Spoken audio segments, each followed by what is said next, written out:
We all know that you can't believe everything you read, but at the same time, most journalists do try their level best to get the facts straight.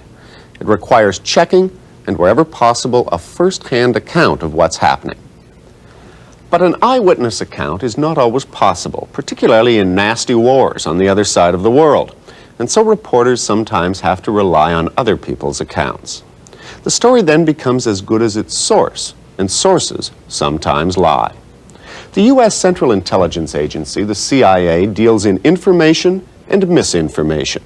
Tonight we see how the CIA has been able to plant news reports that aren't just inaccurate, but totally fabricated. This is Angola, a former Portuguese colony in southwest Africa that's been at war since the mid-70s. Its left-wing government, supported by Cuban soldiers, fights a continual battle against guerrillas backed by South Africa. 10 years ago, the Soviets helped send guns and troops here, and the United States responded with support for the guerrillas. According to newspapers at the time, that's how the Angolan War started. But did it? John Stockwell, wearing the cross, worked for the CIA for 12 years. As a colonel, his last assignment was to run the U.S. campaign in Angola. The basic theme was to make it look like a Russian and Cuban aggression in Angola. And so any kind of story that you could write and get into the media anywhere that pushed that line, you did. 1/3 of my staff in this task force was covert action, was propagandists whose professional career jobs was making up stories and finding ways to get them into the press.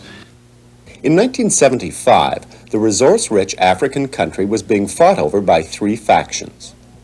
Agostinho Neto led the left-wing MPLA, which eventually became the government. Jonas Savimbi, an anti-Marxist, led UNITA, which was openly supported by South Africa. And another anti-communist force was led by Holden Roberto, who had been paid by the CIA for 14 years and was now to receive major U.S. support. The CIA had just closed down 3 long-term paramilitary operations in Southeast Asia. Vietnam, Cambodia, and Laos. They'd had over 1,000 paramilitary case officers come flocking back to Washington. They didn't have desks for everybody, much less jobs, and morale was rock bottom low. They wanted a covert action. They wanted a paramilitary encounter. The rationale was that the Soviet Union was trying to take advantage of the United States' weakness right after the Vietnam War, that Angola was getting its independence and they were trying to snap it up, and that Henry Kissinger decided that we could not be weak and we wouldn't let them do it. Our own files disproved that. We moved into Angola first and the Russians were responding to us. But before the CIA could move, the U.S. National Security Council had to be sold, and Stockwell helped with the briefings. The first briefings on Angola literally went, gentlemen, this is a map of Africa. Here is Angola. And then they went on with a chart to explain there are 3 liberation movements in Angola. One of them is headed by Holden Roberto. He's the good guy. We've worked with him for years, and they use literally good guy. Then the MPLA is headed by this drunken, psychotic Marxist poet, Agostinho Neto. He's the bad guy. And they used exactly so to make sure that people understood. Once the National Security Council had given its blessing, Stockwell and the CIA cranked up their propaganda machine, and newspapers around the world became unwitting accomplices in the campaign. From the CIA's headquarters, Stockwell sent his propagandists to Britain, Portugal, Zambia, and Zaire. Far from the battlefield in Angola, they wrote news releases for the 2 Western-backed factions, and these were fed into the ticker tapes of the Western media. Stockwell's CIA man also wined and dined Western journalists and gave them personal briefings. His man in Zambia was particularly enthusiastic. He ran a story that the city of Malanje had been captured by the UNITA forces, and in doing so had captured 20 Russian advisors. And they thought this would show that Russians were running the thing in Angola. There weren't Russian advisors. It wasn't a factor, and we knew that. But the story did well. The Toronto Star, like many newspapers, picked it up from Reuters news agency. It was also carried in the Montreal Gazette and in the Vancouver Sun. I remember reporting that very clearly. Fred Berglund was the Reuters reporter who filed the story from Zambia. Years later, I discovered that a little CIA misinformation expert had sat in the U.S. Embassy in Lusaka and had composed that communique, and it bore absolutely no relationship at all to truth. You've got to remember, at that stage, during a war, you're working under incredible pressure. I worked for 4 months without a day off for 16 hours a day. And all that was wanted was a flow of information. I mean, I'd done the same in the Middle East War. I was based in Damascus. And in the first week of the war in Damascus, I wiped out the Israeli Air Force 3 times over, with official statements. Reuters, with its headquarters here on London's Fleet Street, is one of the world's largest news agencies. Its international bureaus provide many newspapers with their only source of news from far parts of the globe. Well, I mean, with hindsight, some of the official statements from the side I was reporting, and I stress from the side I was reporting, but also from the side that people in Luanda with the MPLA were reporting, clearly most of those statements were completely false. The CIA man in Zambia soon came up with an even better story. He had some Cuban soldiers raping some young Angolan girls. Then there was a battle, and he had that Cuban unit cut off and captured. And then he had the Cuban women, the victims, identifying their rapists. And then there was a trial, and they were convicted. And then he had them executed by a firing squad of the women who had supposedly been violated, with photographs of young African women with weapons shooting down these Cubans. There had never been a rape. There had never been the military action. The Cubans had never been captured. It was all fiction. Fiction, maybe, but it showed up on the front page of papers like the Toronto Star.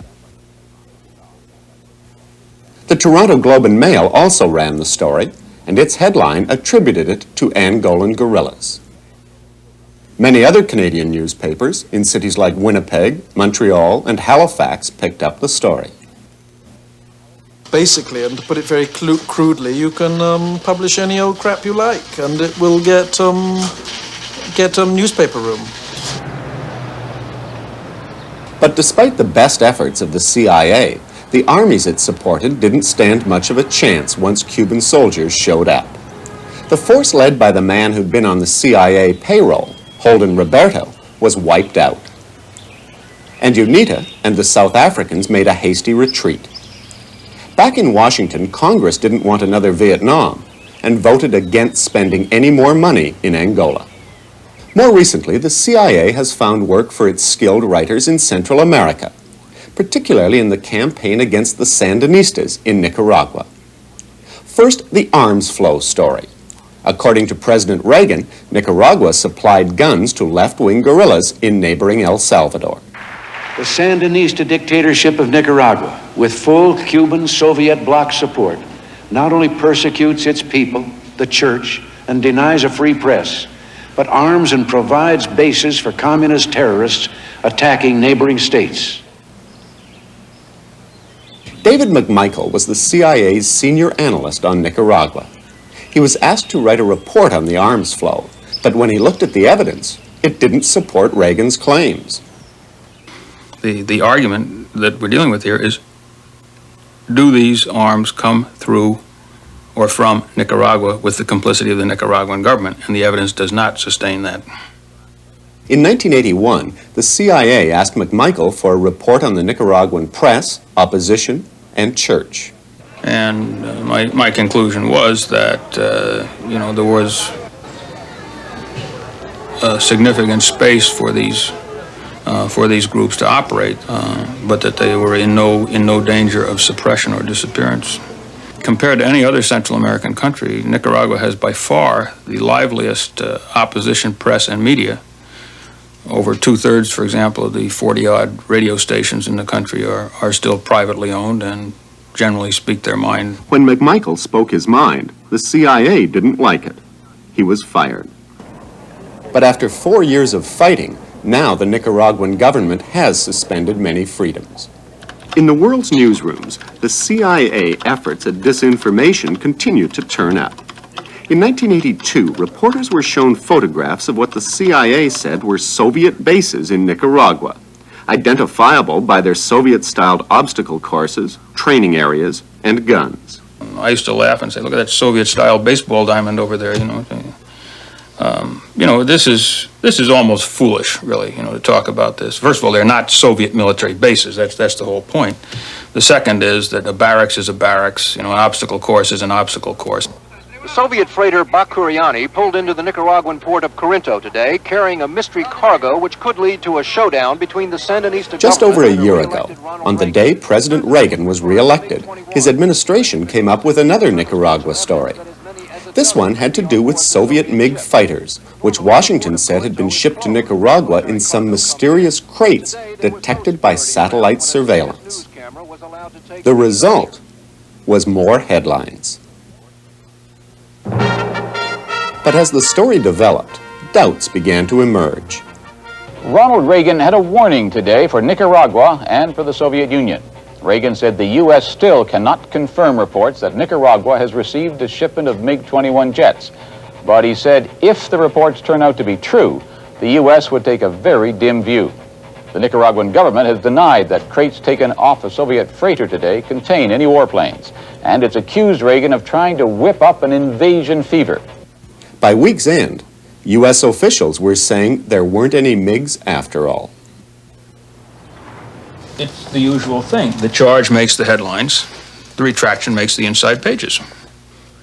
8 or 10 days later, it's revealed, well, MiGs weren't on the way, but that's no longer a headline. So what one is left with is the overall impression from the screaming headlines of the week earlier that Nicaragua continues to represent this enormous danger to the security of the United States. This nation of 3 million impoverished souls, half of whom are under the age of 15, Well, I would say people are very silly if they believe everything that newspapers tell them, and I think probably anybody who buys a newspaper needs a course on how to read newspapers.